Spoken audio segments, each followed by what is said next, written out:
لا حول ولا قوة إلا بالله العلي العظيم حسبنا الله ونعم الوكيل نعم المولى ونعم النصير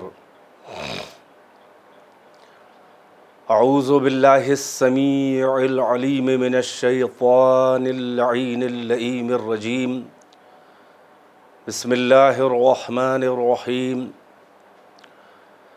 الحمد لله الذي جعل مقام شيعة الحق عليا وصيرهم لخليله إبراهيم في ذلك الاسم سميا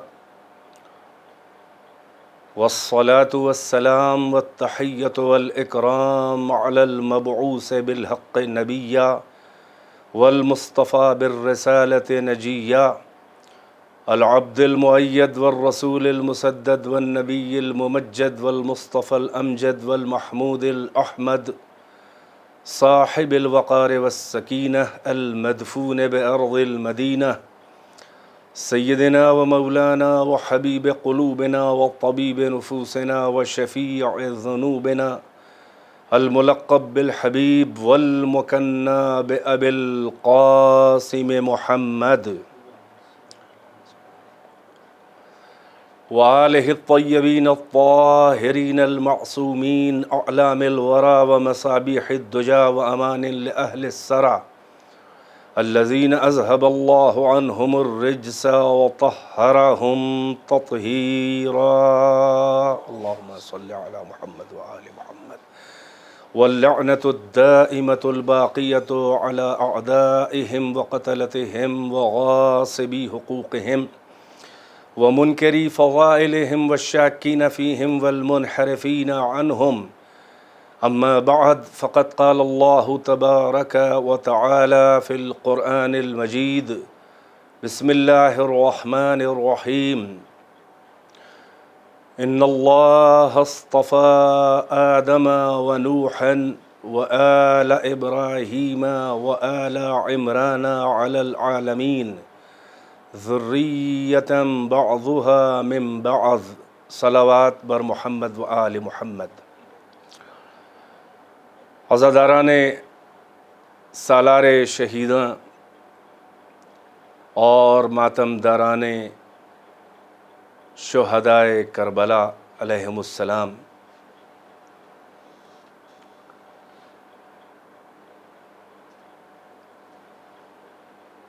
آج شب یکم محرم سن 1442 ہجری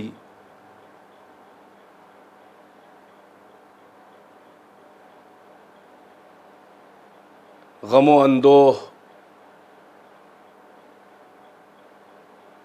اور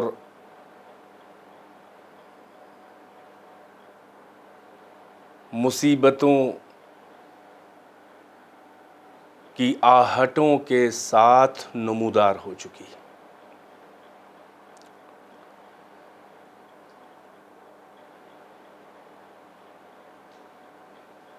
میں نے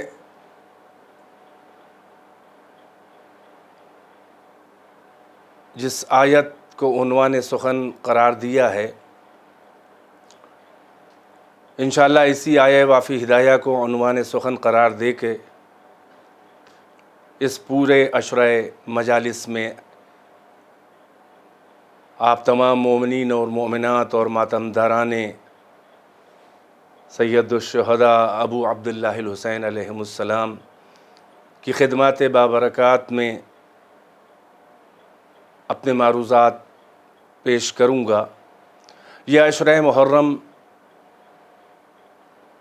سبا اسلامک سینٹر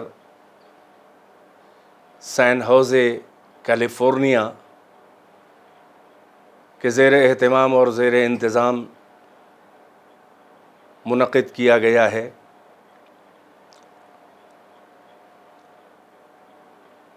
جس کی آج پہلی مجلس میں آپ کی خدمت میں اپنی معروضات لے کر حاضر ہوں۔ آیہ وافی ہدایہ قرآن مجید کی مشہور و معروف آیت، جس میں اللہ ارشاد فرما رہا ہے اپنے مصطفیٰ بندوں، اپنے چنے ہوئے، اپنے منتخب بندوں کی ایک فہرست اللہ نے ہم کو بتائی ہے۔ ارشاد ہو رہا ہے ان اللہ اصطفیٰ، یقیناً بتحقیق اللہ نے مصطفیٰ قرار دیا ہے، اللہ نے چن لیا ہے۔ کس کو چنا ہے؟ آدم، اللہ نے آدم کو مصطفیٰ قرار دیا ہے، چنا ہے۔ وَنُوحًا، اور نوح کو منتخب کیا ہے، مصطفیٰ قرار دیا ہے۔ وَآلَ إِبْرَاهِيمَ وَآلَ عِمْرَانَ عَلَى الْعَالَمِينَ، اور آل ابراہیم کو اور آل عمران کو منتخب کر لیا ہے۔ ان سب کو جو مصطفیٰ قرار دیا ہے، جو چنا ہے، جو منتخب کیا ہے، وہ کس پر؟ علی العالمین، تمام عالمین کے اوپر، اس پورے یونیورس کے اوپر ان لوگوں کو، ان شخصیتوں کو چن لیا ہے، منتخب کر لیا ہے، مصطفیٰ قرار دیا ہے، اپنا لیا ہے۔ ذریۃ بعضھا من بعض، اور یہ سب چنے ہوئے جو بندے ہیں، یہ آدم و نوح، یہ آل ابراہیم و آل عمران، یہ ذریت ہیں بعضھا من بعض، ایک دوسرے کی ذریت ہیں، ان میں کے بعض کی ذریت ہیں، نسل ہیں، اولاد ہیں۔ انشاءاللہ اس آیت کو عنوان قرار دے کر ان تقاریر اور ان مجالس، ان 10 شبوں کی عشرہ محرم کی مجالس میں میرے بیانات کا عنوان ہوگا فلسفہ رسالت اور امامت اور ضرورت عصمت و شہادت۔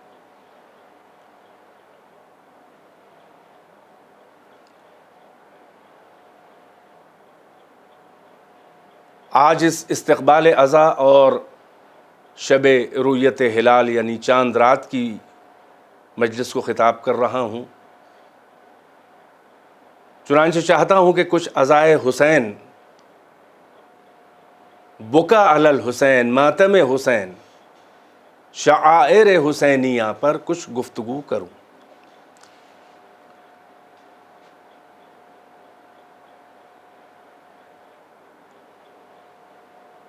امام حسین کی شخصیت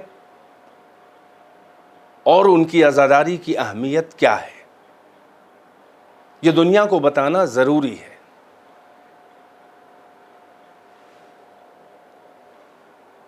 یہ کس لیے ہم عزاداری کرتے ہیں، کس لیے ہم حسین حسین کرتے ہیں، کس لیے سید الشہداء کی عزاداری کا اتنا اہتمام کرتے ہیں ہم لوگ؟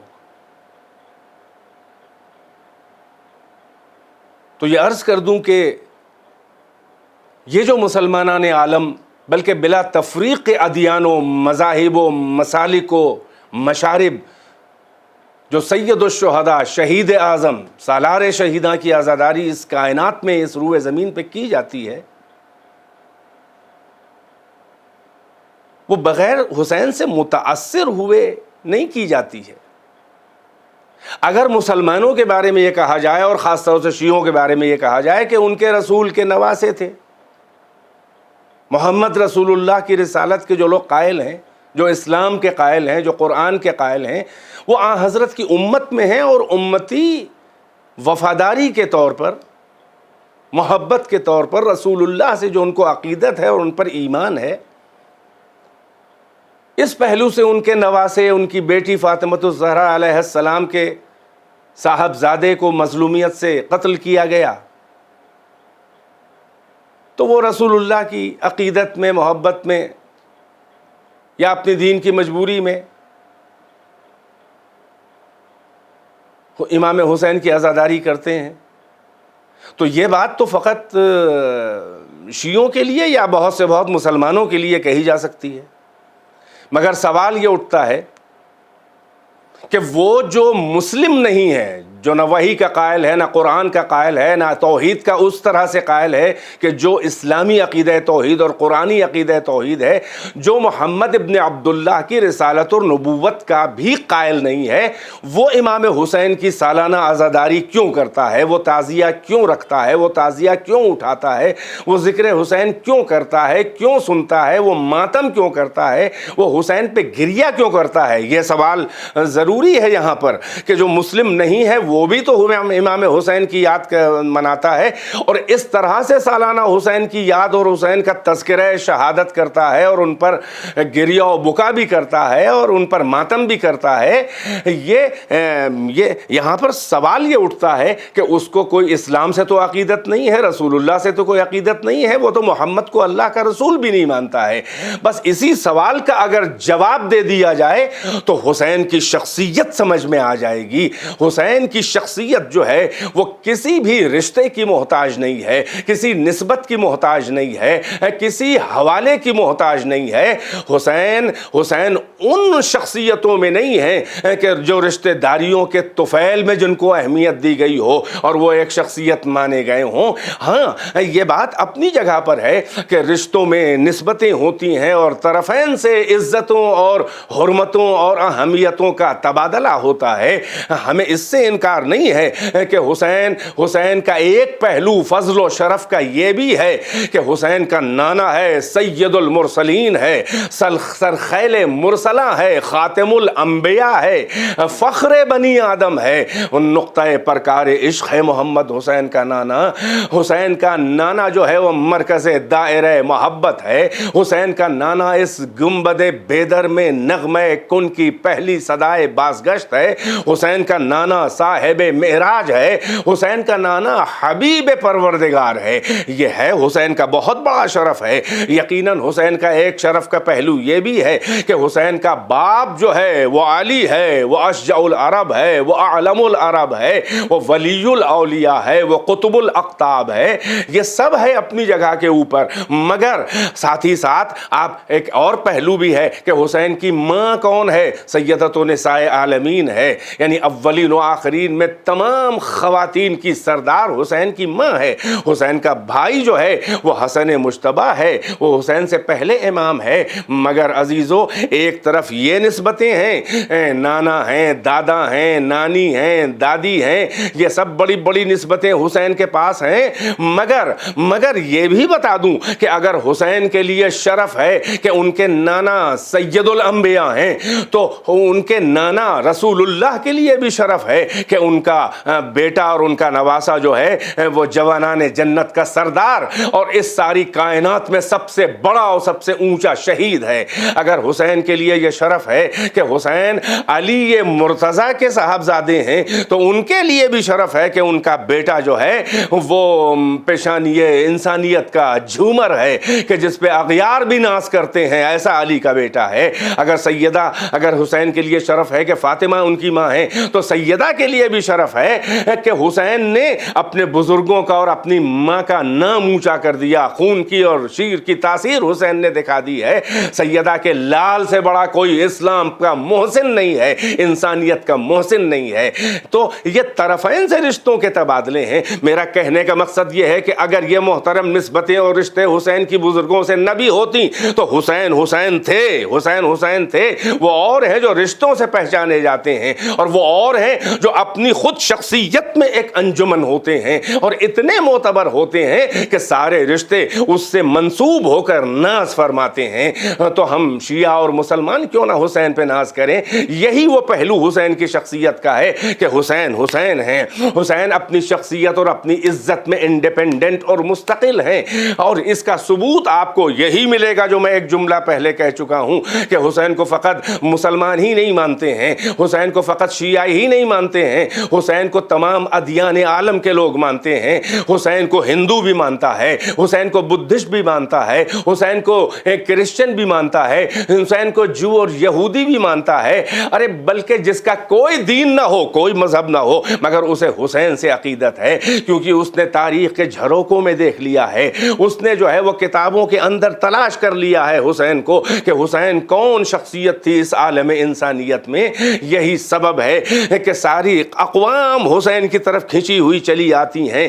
بھائی جو غیر مسلم ہیں انہیں کیا ضرورت ہے کہ وہ حسین کے در دولت پر آئیں اور حسین کی مدح کریں. یاد رہے کہ اغیار جو ہیں وہ جتنی مدح اپنے مذہب اپنے دھرم کے رہبروں کی نہیں کرتے ہیں, اس سے زیادہ حسین کی قدر کرتے ہیں, حسین کی تعریف کرتے ہیں. اور ایک عجب مسئلہ یہ بھی ہمیں نظر آیا کہ سارے دھرم اور سارے ادیان والے جتنے بھی مذاہب والے ہیں وہ اگر اپنی شخصیتوں کو یاد کرتے ہیں تو خوشی کے انداز میں یاد کرتے ہیں, غم کر کے نہیں یاد کرتے ہیں. یہ فقط غم حسین کی تاثیر ہے, یہ فقط شہادت عظمیٰ سید الشہداء کی یہ تاثیر ہے, یہ اس کا انفلوئنس ہے, یہ اس کا پینیٹریشن ہے کہ اغیار اپنے اپنے ہیرو اور اپنے اپنے رہنما اور رہبروں کو یاد بھی کرتے ہیں تو وہ کیفیت نہیں نظر آتی ہے, وہ جذباتیت نہیں نظر آتی ہے, وہ والہانہ عشق و محبت نہیں نظر آتی ہے جو حسین پر اغیار روتے ہیں, جو حسین کی تعریف اغیار کرتے ہیں. سبب یہ ہے کہ انسان کی فطرت میں ہے ذوق کمال طلبی. فطرتاً انسان کمال پرست ہوتا ہے, کمال جو ہوتا ہے, تلاش کمال انسان کی فطرت کے اندر, سرشت کے اندر, خمیر کے اندر ہے. اسے جہاں کمال ملتا ہے بلا تعصب, اگر انسان شریف ہے اور صاحب عقل اور صاحب احساس اور صاحب قلب و دل ہے تو وہ جہاں کمال نظر آئے گا وہ بلا تعصب اس در کے اوپر کھینچا ہوا چلا آئے گا. یہی حسین کی مقناطیسی شخصیت ہے کہ لوگوں نے, دوسرے ادیان والوں نے بھی حسین میں وہ کمال دیکھا, حسین میں وہ کمال دیکھا جو ان کو کہیں نظر نہ آیا. اگر ان کو اپنے یہاں اپنے دھرم کے بزرگوں کے یہاں اگر وہ کمال کی انتہا نظر آ رہی ہوتی تو وہ کبھی بھی در حسین پر اپنے بزرگوں کو چھوڑ کر نہ آتے. یہیں سے معلوم ہوتا ہے کہ تمام ادیان کے ماننے والوں کو اپنے رہنماؤں اور اپنے رہبروں اور اپنے پروفٹس کے اندر ان میں کمال اگر نظر بھی آیا مگر ذوق کمال طلبی کی تسکین نہ ہوئی, اس لیے کہ انسان کا جو سرمایہ زندگی ہے وہ اس کے تخیلات ہیں, اس کے امیجینیشن ہے, اس کا کی کمال پرستی ہے, اس کا صاحب کمال سے کو تلاش کر کے جذب کمال کرنا ہے, پھر انعکاس کمال کرنا ہے. اور حسین کے اندر وہ شخصیت, حسین کے اندر وہ کمالات نظر آئے ہیں کہ ان کو اپنے یہاں نہیں نظر آئے ہیں, اپنے رہبروں میں نہیں نظر آئے ہیں. ورنہ کیوں حسین کے در دولت پر آتے؟ وجہ یہ ہے کہ اپنے اپنے یہاں جو کمالات, جو صفات, جو ایٹریبیوٹس, جو پراپرٹیز, جو لباس مجاز میں نظر آتی ہیں وہ در حسین پر آ کر وہ ساری پراپرٹیز اور وہ سارے صفات اور خوبیاں وہ لباس حقیقت میں نظر آتے ہیں. اور عجب شخصیت حسین کی ہے کہ حسین کی شخصیت ادیان اور مذاہب کی سرحدوں سے بلند ہے. تاریخ اور ادیان کے قد پست ہیں, حسین کا قد فضیلت بلند ہے. اور یہ فقط منفرد شخصیت اس کائنات میں سید الشہداء زہرا کے لال کی ہے کہ دوسرے ادیان والے بھی حسین کو مان کر, حسین کی تعریف کر کے, حسین کا غم کر کے, حسین کا تذکرہ شہادت کر کے غیر ہو کر بھی ان کے یہاں دھرم سنکٹ نہیں ہوتا ہے, ان کے دین کے خلاف انہیں نہیں لگتا ہے. اب اس سے بڑھ کر کوئی ایسی عالمی شخصیت ہوگی کیا؟ حسین سے بڑھ کر کوئی نقطہ اتحاد ہوگا کاروان انسانی کے لیے کہ انسان کی حیثیت سے حسین کا پرستار ہے؟ نہ یہ کہ اس لیے کہ حسین جو ہے وہ مسلمان تھے, نہ اس لیے کہ حسین مسلمانوں کے پروفٹ کے نواسے تھے, نہ اس لیے کہ حسین مسلمانوں کے خلیفہ اور امام کے بیٹے تھے. نہیں, بلکہ اپنے اپنے ادیان پر رہتے ہوئے حسین کی تعریف کرنا, حسین کا غم منانا اس بات کی دلیل ہے کہ کسی کے مذہب کے خلاف حسین کی شخصیت یا حسین کا تذکرہ یا حسین کی شہادت کا تذکرہ یا حسین کا غم منانا ان کے اگر مذہب اور دھرم اور دین کے خلاف ہوتا تو کبھی بھی وہ اپنے دین پر رہتے ہوئے حسین کا تذکرہ نہ کرتے, حسین کا غم نہ مناتے. تو اب کہنے دیجئے کہ کائنات ظاہر ہے کہ ہر طرف جو ہے وہ امن عالم کو خطرہ ہے, ہر طرف جو ہے انسانیت کے دشمن ہیں, ہر طرف انسانیت کے خون کے پیاسے درندے ٹہل رہے ہیں, ہر طرف جو ہے وہ انسانیت کے خون کی ہولی کھیلی جا رہی ہے.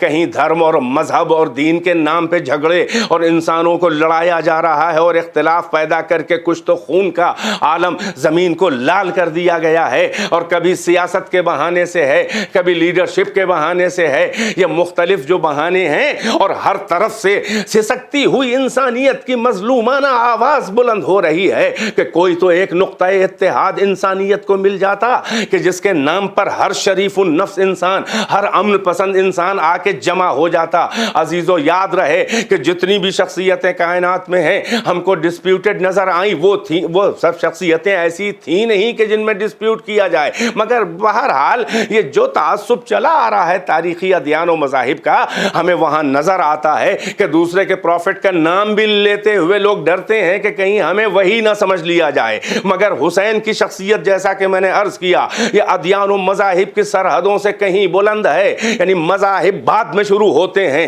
حسین کی شخصیت پہلے مسلم ہے, ادیان بعد میں شروع ہوتے ہیں, حسین کی شخصیت پہلے مسلم ہے. یعنی دین اور ادیان اور مذاہب اور دھرموں سے ہٹ کر حسین کو مانا جاتا ہے. چنانچہ اگر نقطہ اتحاد انسانیت کو تلاش کرنا ہے, اس سے سکتی ہوئی بے کس انسانیت کو اگر کوئی قلعہ امن چاہیے تو وہ شخصیت حسین ہے, وہ پیغام حسین ہے, وہ شہادت حسین ہے کہ جس نے انسانیت کے لیے علم بغاوت طاغوت کے خلاف بلند کیا تھا. ہاں عزیزو, آپ کو یاد ہونا چاہیے کہ حسین کی جو شہادت ہے, حسین کی شہادت کے مقاصد کیا تھے. میں عرض کروں گا کہ حسین کی شہادت کا مقصد کیا تھا. فقط میں اس تمہیدی گفتگو میں اپنی بات کو آگے بڑھاتے ہوئے اتنا اور عرض کرنا چاہ رہا ہوں کہ غم حسین کی تاثیر تو آپ دیکھیے, یہ کس لیے دنیا غم حسین مناتی ہے. فطرت بشریت کو وحشت ہے غموں سے. انسان کے خمیر اور جبلت میں, اس کی فطرت کے اندر, اس کے نیچر میں یہ ہے کہ غم سے فرار کرتا ہے انسان اور خوشی کی طرف جو ہے انسان آگے بڑھتا ہے اور خوشی کو گلے لگاتا ہے. یہ ہے کہ نہیں ہے دنیا کا دستور؟ کون ایسا ہے کہ جو غم کو دعوت دے؟ کون ایسا ہے جو اپنے اوپر غم و اندوہ کو طاری کرے؟ کون ایسا ہے کہ جو اپنے دل کو دکھائے کسی مصیبت ناک تذکرے سے اور اپنی کسی پرانی ایسی مصیبت کو یاد کرے جان بوجھ کر کہ وہ اس کا دل ڈوبنے لگے, دل بیٹھنے لگے, نبضیں ڈوبنے لگیں, آنسو بہنے لگیں, دل زخمی ہونے لگے؟ ہمیں تو نہیں نظر آتا ہے.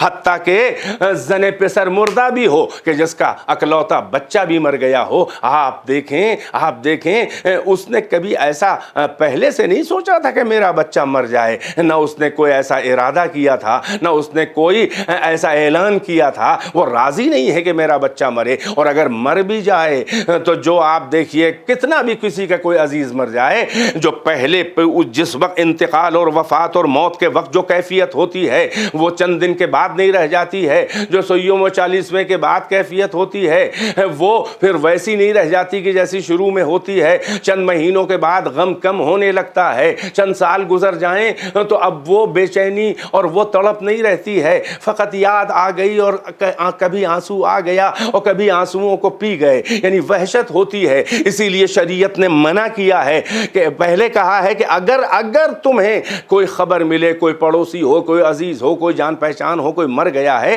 تو تعزیت دینے جاؤ, تسلیت دینے جاؤ, سہارا دینے جاؤ, تسلی دینے جاؤ. مگر کب تک کہ شریعت نے کہا ہے کہ 3 دن میں تعزیت ادا کرنا ہو تو کر لو, اس کے بعد تعزیت ادا کرنے کو منع کیا ہے. پھر مستحب نہیں ہے، پھر ثواب نہیں ہے، بلکہ منع کیا گیا ہے۔ یہ کس لیے؟ اس کا فلسفہ کیا ہے؟ اس کا راز کیا ہے؟ اس کی لاجک کیا ہے؟ اس کی لاجک یہ ہے کہ غم کہ وہ غم روزگار جو انسان کو توڑ دیتا ہے، اب اگر وہ غم اس کا غلط ہو رہا ہے، وہ بھول رہا ہے غم کو، تو اب اس کے غم کو تازہ نہ کرو، اب اس کے دل کو پھر سے نہ دکھاؤ اس کا، اور اگر وہ زمانہ گزر گیا ہے تو اب دوبارہ جو ہے وہ اس کو اس بڑی مصیبت کی یاد نہ دلاؤ، کہ کہیں ایسا نہ ہو کہ پھر سے دل اس کا زخمی ہو جائے اور اس کی حیات اور اس کی زندگی اور اس کی خوشیاں خطرے میں پڑ جائیں۔ بھائی عزیزو، عجب منزل ہے کہ ہم اپنے گھر والوں کے لیے بھی شریعت نے منع کیا ہے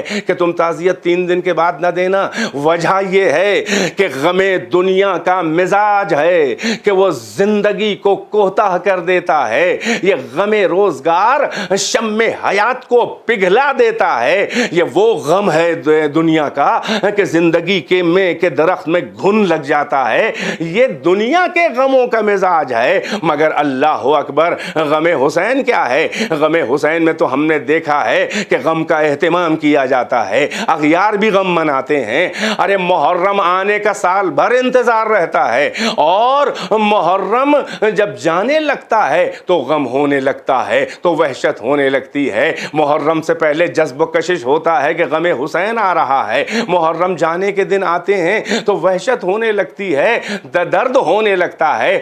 دنیا کا غم یہ ہے کہ اس کے آنے پہ غم ہوتا ہے اور ختم ہونے پہ غم خوشی ہوتی ہے، مگر حسین کا غم یہ ہے کہ جس غم کے آنے کا انتظار و خوشی ہوتی ہے، جس غم کے جانے کا غم ہونے لگتا ہے، یہ تاثیر غم حسین ہے۔ وجہ یہ ہے کہ دنیا کا غم حیات کے لیے خطرہ ہے، زندگی کے لیے خطرہ ہے، مگر غم حسین برباد نہیں کرتا ہے، غم حسین آباد کرتا ہے۔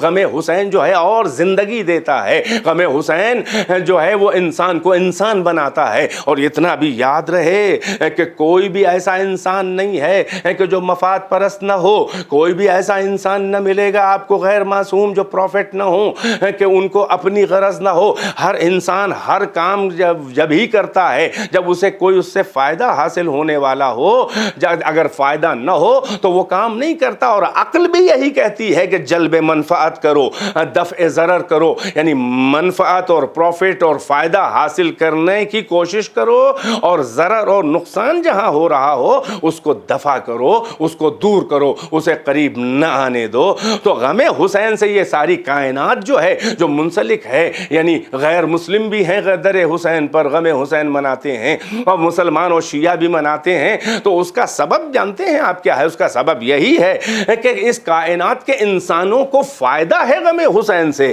فائدہ کیا ہے بھائی؟ کم سے کم غیر مسلم بھی ہے، حسین کو امام اور حسین کے بابا کو امام اور حسین کے نانا کو کوئی پروفٹ اور پیغمبر نہ بھی مانتا ہو، مگر ہر انسان کو انسانیت کے رشتے سے حسین سے فائدہ حاصل ہے۔ اس لیے کہ اس گنبد بیدر میں فقط ایک حسین ایسا ہے کہ جس نے ظلم اور استبداد اور فرعونیت اور نمرودیت کے خلاف حسین نے علم بغاوت بلند کیا تھا، صدائے احتجاج بلند کی تھی۔ اس کائنات کے گنبد میں جہاں کہیں بھی ظالم اور ظلم کے خلاف آواز احتجاج بلند ہو رہی ہے، وہ حقیقت میں اس گنبد کائنات میں حسین کی وہ صدائے احتجاج کی ایکو اور بازگشت ہے۔ یہی سبب ہے کہ دنیا کے نے فائدہ حسین سے اٹھایا ہے۔ جہاں بھی ظلم کے خلاف بے چینی ہوئی، فوراً کربلا کو اس نے جو ہے وہ اپنا آئیڈیل بنایا، فوراً حسین کو اپنا رول ماڈل بنایا۔ جہاں کہیں بھی کسی ظالم حکومت کا تختہ پلٹنا ہوا اور انقلاب لانا ہوا تو حسین ہی کے اس معرکہ کربلا کو، کہ جہاں 72 نفوس نے لاکھوں کے لشکر کا مقابلہ کیا تھا، جہاں ایک حسین یکا و تنہا نے، جس کے گھر والے اور چند انصار تھے اور بھوکے اور پیاسے تھے، مگر اللہ اکبر، کیا حسین کے قدم سیسا پلائی ہوئی دیوار تھے کہ ایسا حسین نے ظلم کے خلاف، یزید کے خلاف احتجاج کیا۔ یعنی اتنا بڑا عالم اسلامی تھا، اتنے اسلامی ممالک کے اوپر یزید کی حکومت تھی، مگر حسین نے ناتوانی کے ظاہری طور پر کم قوت کے باوجود حسین نے ایسا اللہ ہے عمل دنیا انسانیت کو دے دیا ہے کہ دیکھو، کم تعداد کے اوپر کبھی بھی احساس کمتری میں اور احساس کمزوری میں نہ مبتلا ہونا، بلکہ یہ دیکھنا کہ تم حق پر ہو کہ نہیں ہو۔ اگر حق پر ہو تو اکیلے بھی تم کافی ہو فتح کے لیے، اور اگر باطل پر ہو تو ہزاروں کا لشکر بھی ہے، وہ شکست کھاتا ہے، چاہے ظاہری فتح حاصل ہو جائے مگر دنیا کی تاریخ میں وہ ذلیل ہوتا ہے، وہ شکست خوردہ کہلاتا ہے۔ ارے ہارتا وہ نہیں ہے کہ جو قتل ہو جائے، ہارتا وہ ہے کہ جو اپنے مقصد کو ہار جائے۔ حسین نے یہی تو بتا دیا کہ دیکھو رب میرا مقصد کیا ہے، انسانیت کو میں نے بچایا ہے، ظلم کے خلاف میں نے علم بغاوت بلند کیا ہے۔ چنانچہ اس ساری دنیا کے انسان انسانیت کے ناطے حسین کو اپنا آئیڈیل مانتے ہیں، حسین کو اپنا ہیرو مانتے ہیں، حسین کو اپنا الگو اور نمونہ مانتے ہیں۔ اور پھر مسلمان جب اغیار ماننے کے لیے تیار ہیں حسین کو، تو پھر مسلمان کی تو دوہری تہری عقیدتیں ہیں۔ بس افسوس یہ ہے کہ غیر مسلم تو حسین کو اپنے انقلابوں کا ہیرو مانے، غیر مسلم تو اسلام کے پروفٹ کے نواسے کو اپنا رہنما مانے، ظلم کے خلاف، ظالم کے خلاف، استبداد کے خلاف، نا انسانیت کے خلاف۔ مگر مسلمان کو جیسی قدر حسین کی کرنی چاہیے تھی ویسی نہیں کی ہے۔ مسلمان کو جیسے یاد کربلا منانی چاہیے نہیں مناتے ہیں۔ میں سب کو نہیں کہہ رہا ہوں، بلکہ جو کرتے ہیں ان کو ہٹا کے سب کو کہہ رہا ہوں کہ حسین تمہارے تو گھر کے تھے، یعنی اغیار تمہارے پیغمبر کے نواسے کو اپنے سر کا تاج اور ہیرو اور رہنما اور آئیڈیل ماننے کو تیار ہے، مگر تم ذکر حسین سے گھبراتے ہو، تم ذکر حسین کو بدعت کہتے ہو، تم فتوے دینے شروع کرتے ہو۔ کتنے بدبخت ہیں وہ مسلمان کہ جو حسین کے نانا کا کلمہ بھی پڑھتے ہیں مگر حسین کے ذکر سے انہیں وحشت ہوتی ہے۔ حسین کا مقصد کیا تھا؟ حسین کے مقصد کو دیکھ لو، تب تو کم سے کم معلوم ہوگا تمہیں۔ یعنی کمال یہ ہے کہ تم کو تبلیغ کا بڑا شوق ہے، تم چاہتے ہو کہ ساری کائنات پہ پرچم اسلام جو ہے وہ پھیرا دیا جائے، تم چاہتے ہو کہ ہر شخص کلمہ پڑھے۔ تو جبر سے کوئی کلمہ نہیں پڑھتا ہے، استبداد و ظلم سے کوئی کلمہ نہیں پڑھتا ہے۔ اگر جبر سے کلمہ تلوار کے ذریعے منواؤ گے اور پڑھواؤ گے تو ذلیل ہوگے۔ نہ اللہ کو ایسا دین پسند ہے، نہ رسول اللہ کو ایسا دین پسند ہے، نہ خود حسین کو ایسا دین پسند ہے۔ حسین اور اللہ اور رسول اور حسین چاہتے ہیں کہ جبر سے نہیں اختیار سے مانا جائے۔ پہلے جذب پیدا کرو، پہلے کشش پیدا کرو، پہلے اٹریکشن پیدا کرو، اور اپنے پیغام کو اتنے شیریں مقالی کے ساتھ اور اتنے خوبصورت انداز میں پہنچاؤ، اختیار دے کر، محبت کے ساتھ، کہ خود بخود انسان تمہارے کارواں میں داخل ہو جائے۔ اور اگر تم میں خود قوت نہیں ہے تو حسین ہیں، سارے مقاصد و سارے اغراض کو پورا کرنے کے لیے حسین کے پاس ہر وہ سامان تبلیغ موجود ہے، ہر وہ اسلام کی مشینری موجود ہے کہ جس کی اسلام کو ضرورت ہے، جسے رسالت کی ضرورت ہے، جسے دین خدا کی جس کو ضرورت ہے، وہ سب حسین کے پاس ہے۔ آؤ حسین کے پاس آؤ، حسین کے مقصد شہادت کو بیان کرو، حسین کی شہادت کو بیان کرو، حسین کی شخصیت کو بیان کرو۔ تمہاری تبلیغ میں اثر اس لیے نہیں ہے کہ تم حسین کے راستے سے ہٹ کے تبلیغ کر رہے ہو اسلام کی۔ آؤ، اگر حسین کا تذکرہ کرو گے تو تمہاری تبلیغیں آسان ہو جائیں گی، بہت جلدی دل میں اتر آئے گی، اس لیے کہ غیر مسلم جب حسین تک آ گیا ہے تو اب بچا ہی کیا ہے، ایک قدم بچا ہے۔ حسین ہی کے شہادت کے سہارے، حسین کی بے عیبی اور عصمت کے سہارے، حسین کی مظلومیت کے سہارے، حسین کی شجاعت کے سہارے، حسین کی معراج عبادت کے سہارے، حسین کے سجدے میں سر کٹانے کا تذکرہ کر کے ذرا سا تم انسانیت کو اپنے حسین کی طرف لا کے تو دیکھو، اور حسین کا پیغام تو پہنچا کے دیکھو۔ وحشت اسی کو ہوتی ہے تذکرہ حسین سے، الجھن اسی کو ہوتی ہے غم حسین سے، وہی گھبراتا ہے حسین کے ذکر شہادت و مصائب سے کہ جو حقیقت میں مخلص مسلمان نہیں ہے، جو حقیقت میں اسلام کا فائدہ چاہتا ہی نہیں ہے، بلکہ شاید اس کے اندر اس لیے بھی ایک انسیکیورٹی اور احساس عدم تحفظ ہے کہ اگر حسین کے واقعہ کربلا کو بیان کیا جائے گا تو پھر کئی معشوق ہیں اس پردہ زنگاری میں، کتنوں کے چہروں سے نقابیں ہٹ جائیں گی، کتنے کی شخصیتوں سے پردے ہٹ جائیں گے کہ جو کلمے کی آڑ میں چھپے ہوئے ہیں، جو اسلام کے نقاب اوڑھے ہوئے ہیں، جو لا الہ الا اللہ محمد رسول اللہ اور نماز و روزے ظاہری ادائیں جو اسلامی کی ہیں ان کے پیچھے چھپے ہوئے ہیں، مگر اپنے ناپاک مقاصد کو صدیوں سے پورا کر رہے ہیں۔ حسین کا یہی تو کمال ہے کہ وہ کام حسین نے کر دیا کہ جو پچھلوں نے نہ کیا نہ اگلوں نے کیا ہے۔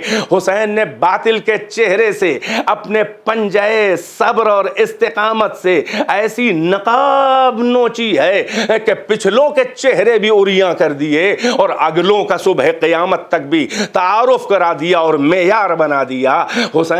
حسین نے حقیقت میں اپنے مقصد کو خود بیان کر دیا ہے۔ لوگ کہتے ہیں کہ مقصد حسین پڑھا کیجئے، لوگ کہتے ہیں کہ ایسی عزاداری سے فائدہ کیا ہے جس میں مقصد حسین نہ بیان کیا جائے۔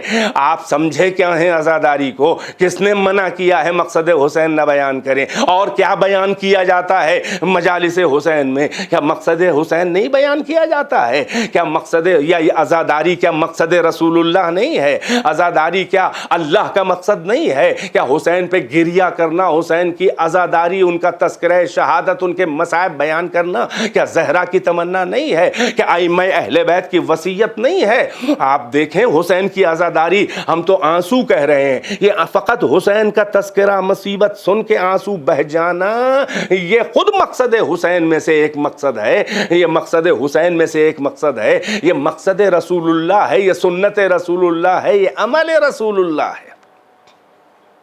یہی سبب ہے کہ بڑی بڑی کتابوں کے اندر اہل تشیع بھی اور اہل سنت کے بڑے بڑے قدیم اور متقدمین علماء نے اور سیرت نگاروں نے کتابیں لکھی ہیں کربلا کے اوپر، اور اپنی احادیث کی کتابوں میں حسین کی شخصیت اور ان کی عزاداری اور ان پر بکا، اس کے لیے روایات صحیحہ نقل کی ہیں۔ مجمع الزوائد میں بھی آپ کو یہ ملے گا، طبرانی نے بھی لکھا ہے، نور الدین نے بھی لکھا ہے، نور الدین ہیثمی نے بھی لکھا ہے، علامہ جلال الدین سیوطی نے بھی لکھا ہے، تاریخ طبری میں بھی لکھا ہوا ہے، حضرت عائشہ سے بھی روایت ہے، آیان الشیعہ محسن امین عاملی صاحب آیان الشیعہ نے بھی اپنی کتاب میں لکھا ہے، اقامہ عزا پہ جو کتاب لکھی ہے، کہ حضرت پر وحی نازل ہو رہی ہے کہ اتنے میں چھوٹا شہزادہ حسین کھیلتے ہوئے آئے اور آپ کی پشت کے اوپر پیچھے سوار ہو کے کندھوں پہ بیٹھ گئے اور پیغمبر جھک گئے۔ تو جبرائیل نے رسول اللہ سے کہا کہ کیا آپ ان کو بہت چاہتے ہیں؟ پیغمبر نے کہا ہاں، کیوں نہیں چاہتا، مجھے بہت محبت ہے حسین سے۔ تو حضرت جبرائیل نے رسول اللہ سے فرمایا، حضرت ام سلمہ سے بھی روایت ہے ایک اسی طرح کی، اور حضرت عائشہ سے بھی روایت ہے، دونوں امہات المومنین، کہ جبرائیل نے فرمایا کہ یا رسول اللہ، آپ کی امت آپ کے اس بیٹے کو شہید کر دے گی، مقام طف پہ شہید کر دے گی، یہ کربلا کا ایک نام۔ اور یہ کہہ کر جبرائیل نے مٹی رسول اللہ کو اس زمین کی، سرزمین کربلا کی، مقام طف کی دی اور کہا یہ وہ مٹی ہے کہ جس پر حسین آپ کا شہید ہو کے، قتل ہو کے، زخمی ہو کے گرے گا۔ بس یہ سننا تھا کہ رسول اللہ زار و قطار رونے لگے، آپ کا دل زخمی ہو گیا۔ اور ایک روایت میں ہے کہ زانو پہ بٹھا کے سر پہ ہاتھ پھیرتے تھے اور کبھی گلے سے، سینے سے لگاتے تھے، اور زار و قطار موسلا دھار آپ کے آنسو، ایسا گریہ کہ جس میں درد کا احساس ہو رہا ہو، کہ زخمی ہو گیا ہو دل۔ رسول اللہ اس طرح سے رو رہے ہیں۔ یہ قبل شہادت حسین ہے، غم حسین میں گریہ۔ ائمہ نے یہ اقامہ عزا کے اوپر، ماتم حسین کے اوپر اعتراض کیا جاتا ہے کہ یہ بدعت ہے. خود ائمہ کی وصیتیں ہیں. کچھ چھٹے امام جعفر صادق علیہ الصلوۃ والسلام، شیخ صدوق نے بھی اس کو لکھا، اور بھی بہت سی کتابوں میں حوالے. امام فرماتے ہیں چھٹے امام کہ شیعتنا خلقوا من فاضل طینتنا، ہمارے شیعہ جو ہیں وہ ہمارے بچی ہوئی مٹی، ہم اہل بیت کی طینت نورانیہ سے بچی ہوئی مٹی سے خلق کیے گئے ہیں. یحزنون لحزننا ویفرحون لفرحنا، ہمارے حزن و ملال، ہمارے غم و اندوہ سے متاثر ہو کر، اس فاضل طینت کا اثر ہمارے شیعوں پہ یہ ہوتا ہے کہ ہمارے غم کی وجہ سے وہ غمگین ہوتے ہیں، ملول ہوتے ہیں، دل ٹوٹتا ہے ان کا، غم مناتے ہیں. وَيَفْرَحُونَ لِفَرَحِنَا، اور ہماری خوشی، ہماری فرح کی وجہ سے، یعنی جب ہم خوش ہوتے ہیں، جب ہماری خوشی کے ایام ہوتے ہیں تو وہ خوش ہوتے ہیں، وہ خوشیاں مناتے ہیں. یہ فاضل طینت کا اثر ہے، چھٹے امام نے فرمایا ہے. یعنی یہ کہ اہل بیت کا چاہنے والا اگر کوئی ہے، ان کا شیعہ محمد و آل محمد کا، تو ان کی خوشی میں خوشی منانا، ان کے غم میں غم منانا جو ہے وہ تقاضا ہے فاضل طینت ہونے کا. اب جس کو جیسی مٹی نصیب ہو اور جہاں چاہے وہ اپنا جس گروہ میں اپنا نام لکھا دے، اگر وہ محمد آل محمد کے چاہنے والے ہو، اور اگر اولاد رسول کے چاہنے والے ہو، تو غم میں غم مناؤ ان کے. عیون و اخبار الرضا میں حضرت شیخ صدوق کی روایت ہے امام رضا علیہ السلام سے. ریان ابن شبیب نام کے مقرب ترین صحابیوں میں سے امام رضا کے فرماتے ہیں کہ میں امام رضا کی خدمت میں آیا اور وہ محرم کی پہلی تاریخ تھی. دیکھا امام غم میں ڈوبے ہوئے ہیں، مجھ سے کہنے لگے کہ اے ابن شبیب، ایام جاہلیت میں مشرکین و کفار کا یہ طریقہ تھا کہ وہ اس ماہ محرم، یہ اس حرمت کے مہینے کی حرمت کا پاس و لحاظ کرتے تھے، اور وہ اس میں ظلم نہیں کرتے تھے کسی کے اوپر، اور وہ اس میں جنگ و جدال نہیں کرتے تھے، وہ خون نہیں بہاتے تھے، جنگیں نہیں کرتے تھے، کسی پہ ظلم نہیں کرتے تھے. اس مہینے کی حرمت کی بنیاد پر مشرکین ایام جاہلیت میں.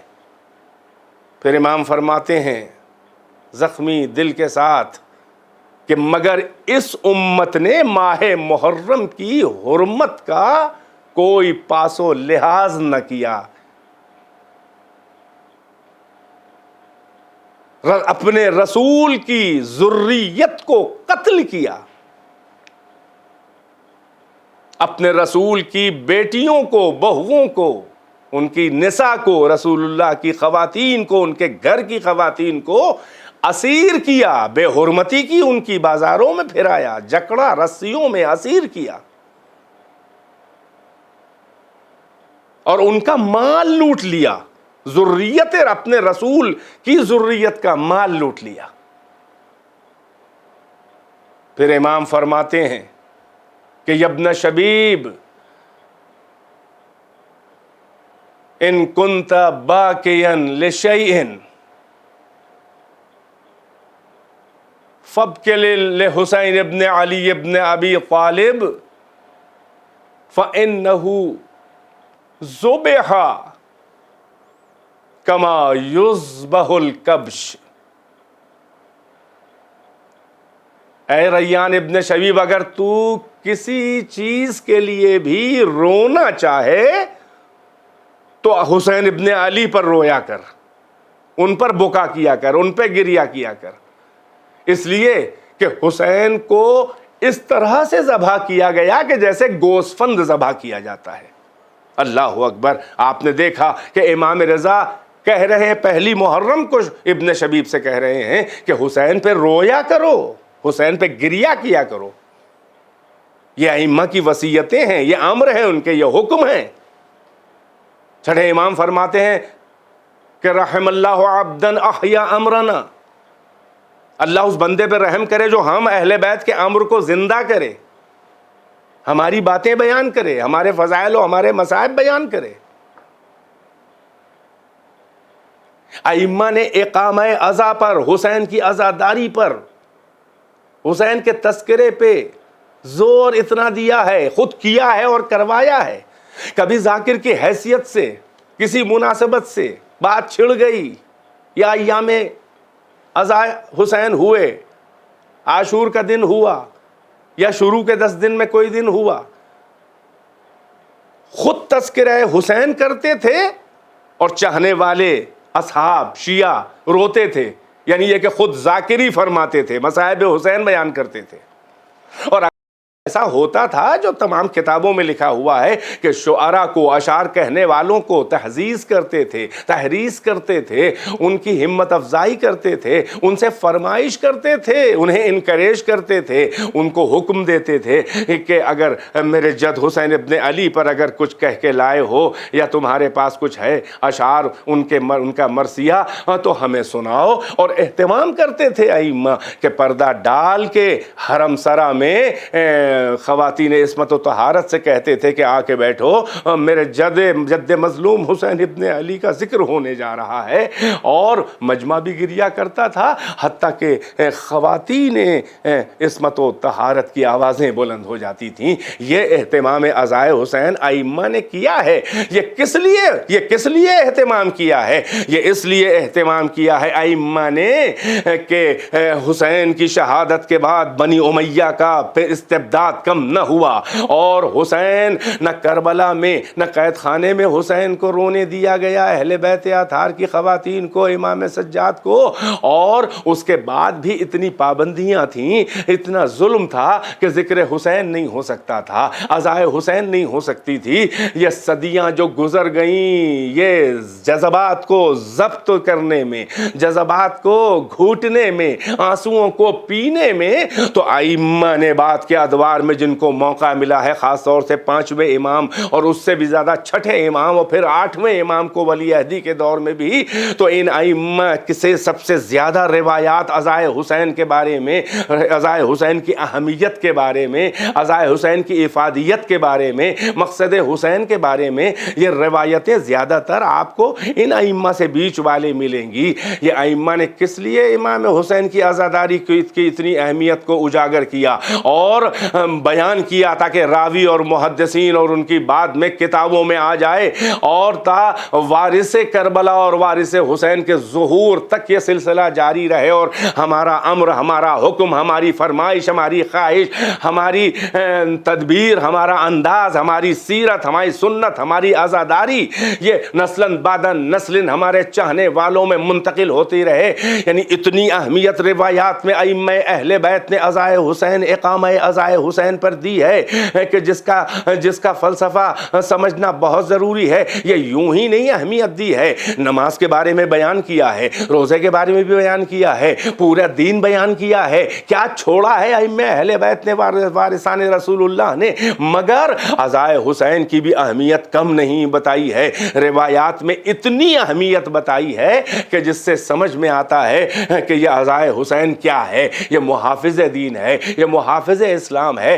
یہ ائمہ اہل بیت اور حسین کی اولاد کے ائمہ کی سیاست الہیہ تھی کہ اس طرح سے تو ہمیں جو ہے وہ تم بیان کرنے نہ دو گے دین اسلام اور حقیقی دین اسلام۔ چنانچہ ائمہ اہل بیت نے عزائے حسین کا سہارا لیا ہے، اور اس عزاداری کو ظاہر ہے کہ اگر یہ سوکھا سوکھا کوئی امر ہوتا تو کوئی مانتا کوئی نہ مانتا، مگر عزاداری کو فطرت سے جوڑ دیا، عزاداری کو جذبہ جذباتیت سے جوڑ دیا، عزاداری کو مظلومیت سے جوڑ دیا، عزاداری کو رحمت اور رافت سے جوڑ دیا، عزاداری کو سمپیتھی سے جوڑ دیا ہے۔ اور کربلا کا واقعہ ہے ہی ایسا، چنانچہ حسین کے علاوہ کوئی نمونہ نہیں تھا اہل بیت کے پاس کہ جس کے ذریعے اسلام کی تبلیغ کریں، اللہ کا اصل دین پہنچائیں، اور جس کے ذریعے احکام شرعیہ پہ عمل کروا کے ظلم کے خلاف آواز بلند کروائیں۔ یہ سیاست الہیہ اہل بیت اطہار کے ائمہ کی تھی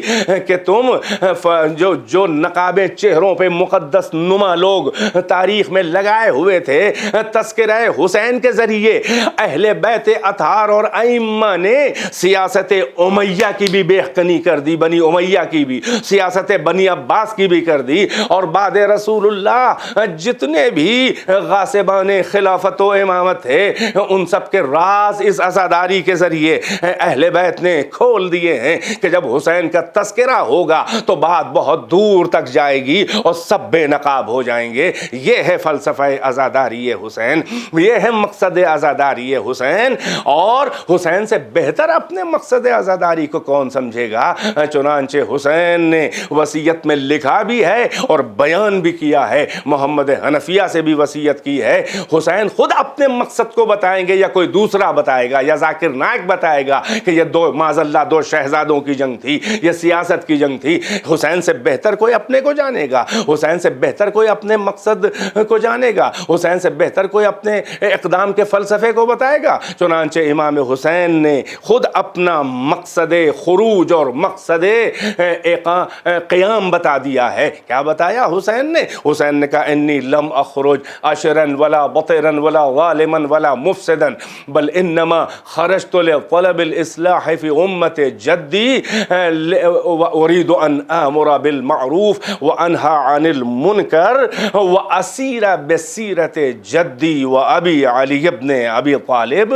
حسین نے فرمایا کہ میں ملک گیری کے لیے نہیں نکلا ہوں، میں اقتدار کے نشے میں نہیں نکلا ہوں، نہ میں کسی پہ ظلم کرنے کے لیے نکلا ہوں، نہ میں روئے زمین پر فساد بندگان خدا میں پیدا کرنے برپا کرنے کے لیے نکلا ہوں، بلکہ انما خرج، تو میں بس اس لیے نکلا ہوں کہ اپنے نانا کی امت کی اصلاح کروں، اس لیے کہ دین میرے نانا کا بگاڑ رہے ہیں امراء و سلاطین و غاصبین منصب، برباد کر رہے ہیں، جن کا خاندانی مشن ہی یہی ہے کہ میرے نانا کے دین کو برباد کریں، تو امت کی اصلاح کے لیے نکلا ہوں۔ اور میرا ارادہ یہ ہے، یہ نکلنے کا مقصد اور ارادہ یہ ہے کہ لأن آمر بالمعروف، میں معروف کا، نیکیوں کا، اچھائیوں کا حکم دوں، وانہا عن المنکر، اور میں منکرات اور بے حیائیاں، فحاشیاں، جو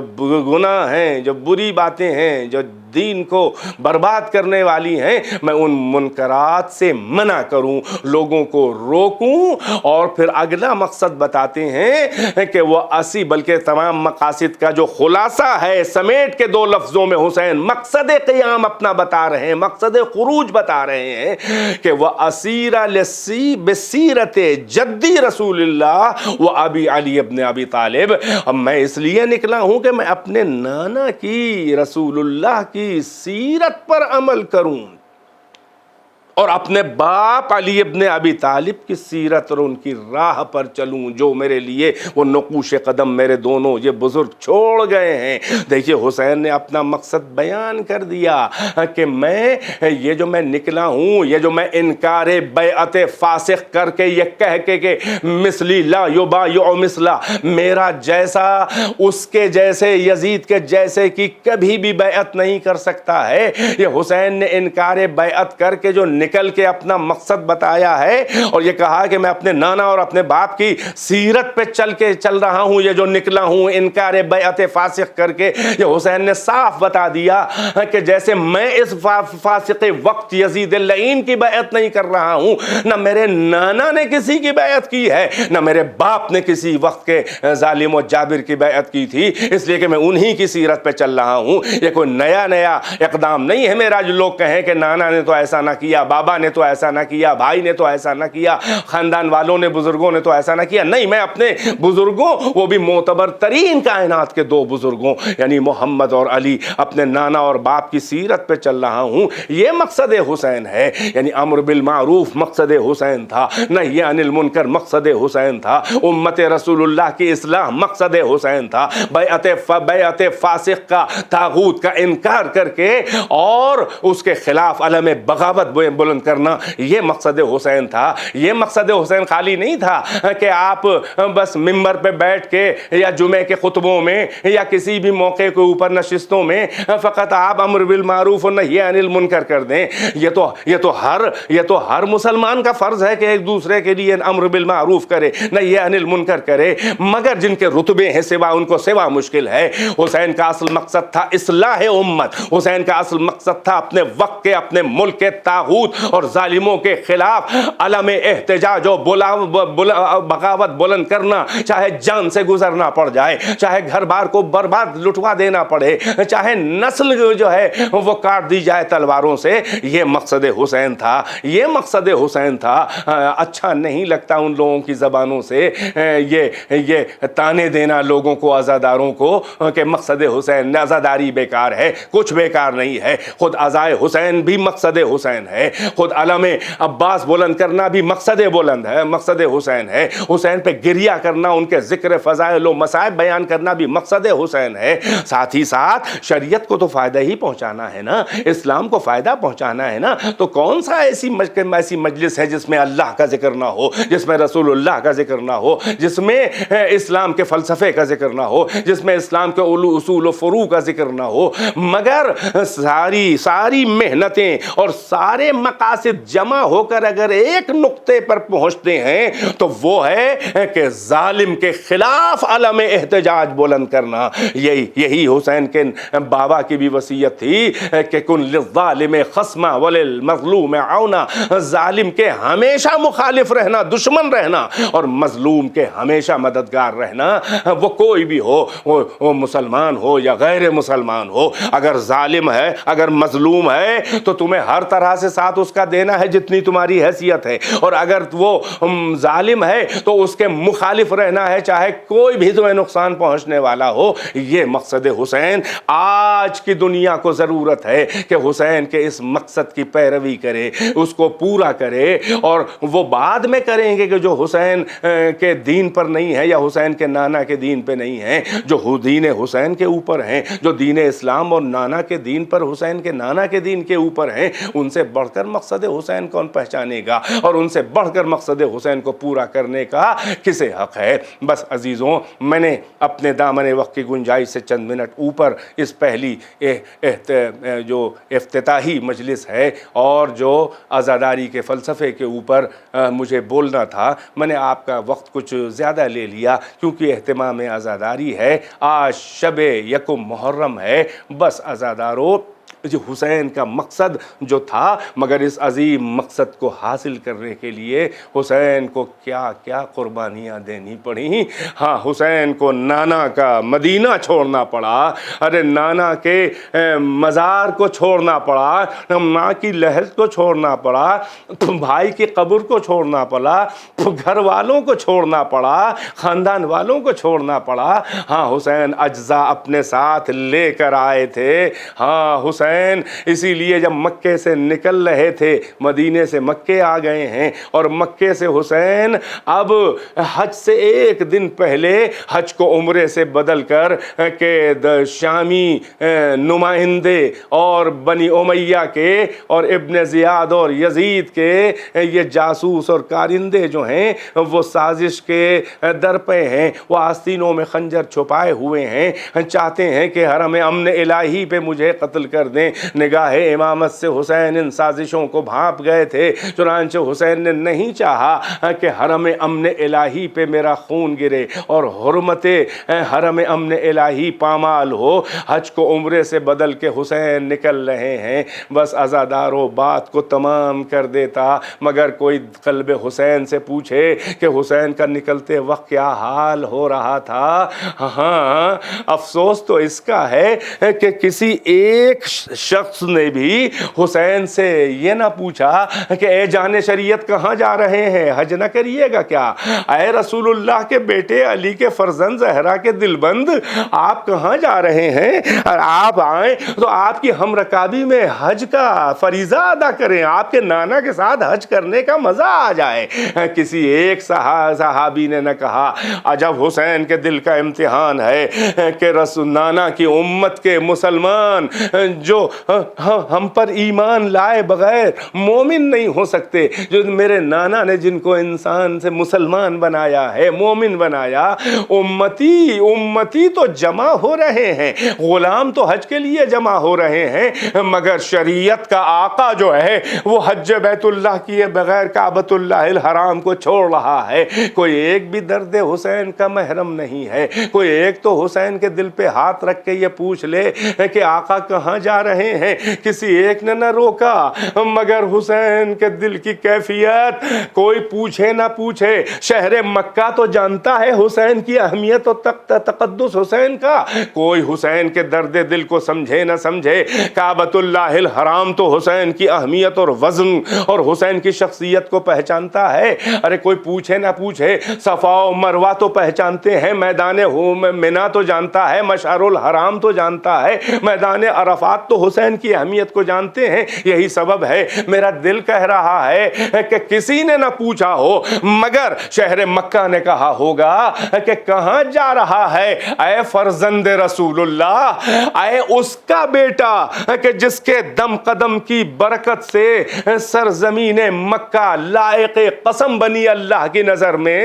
لا اقسم بہذا البلد وانت حل بہذا البلد، اللہ کہہ رہا ہے میں نئی قسم کھاتا، میں اس شہر مکہ کی قسم کھاتا ہوں درا حالے کہ اے رسول، اے حبیب، آپ یہاں رہ رہے ہیں، یعنی اس لیے قسم کھا رہا ہوں۔ یہ حسین جو ہے وہ رسول کے دل کا ٹکڑا ہی تو ہے۔ مکے نے کہا ہوگا ہمیں محترم کرنے والے آپ کہاں جا رہے ہیں، کیا حج نہ کریں گے؟ حسین نے کہا ہوگا کہ حج کروں گا مگر میرا حج مکے میں نہیں ہوگا، عرب میں، حجاز میں نہیں، بلکہ میرا حج عراق میں ہونے والا ہے۔ ہاں عزادارو کعبۃ اللہ الحرام نے کہا ہوگا اے مولود کعبہ کے بیٹے، اے رسول اللہ کے بیٹے، ارے آپ کیا ہمارا طواف نہ کریں گے، خانہ کعبہ کا طواف نہ کریں گے؟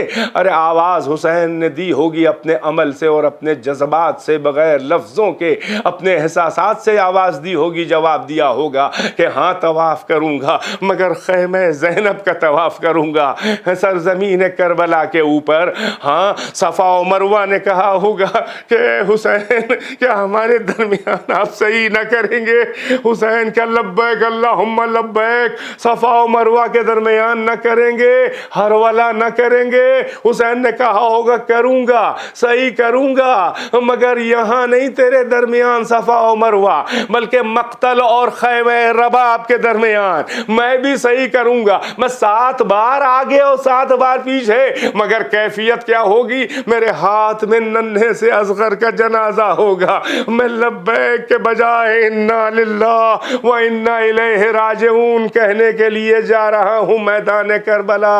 ارے میدان عرفات نے کہا ہوگا اے میرے مولا کیا ظہر سے مغرب تک دعا ہو، تسبیح ہو، تحلیل ہو، تمجید ہو، تکبیر ہو، رکوع و سجود و مناجات میں صرف نہ کیجیے گا؟ حسین نے کہا ہوگا کہ ہاں کروں گا مگر یہاں نہیں ہے میدان عرفات، کربلا کی تپتی ریت پر۔ ارے ہر جنازہ اٹھا کے شکر کے سجدے کروں گا، میں دعا کروں گا، میں مناجات کروں گا، کبھی اکبر کے جنازے پہ، کبھی اصغر کا جنازہ ہاتھ میں، کبھی قاسم کے جنازے، کبھی عباس کے کٹے ہوئے بازوؤں کے پاس میں بھی دعا کروں گا، میں بھی مناجات کروں گا، میں بھی نماز پڑھوں گا، تیروں کی بوچھار میں کروں گا، میں بھی سجدہ کروں گا، مگر تہ شمشیر گلا کٹاتے ہوئے سجدہ کروں گا۔